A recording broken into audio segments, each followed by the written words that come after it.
Okay, so the other activity I chose was knowledge rating.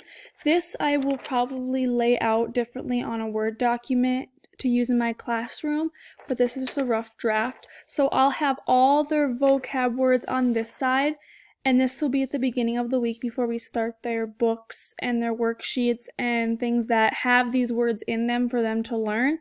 So the words will be on this side, and at the beginning of the week, they will go through their sheet they have to keep throughout the week and check mark if they know that word well, if they've seen that word, and if they don't know that word. So they could check mark they know it well and have seen it, or they could say they don't know the word but they've seen it.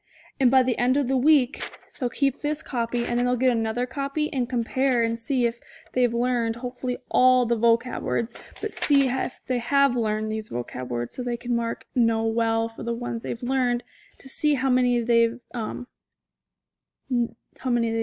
learned throughout the week. So these would be marked at the beginning of the week, and if they transfer over to here, that means they've made a lot of improvement.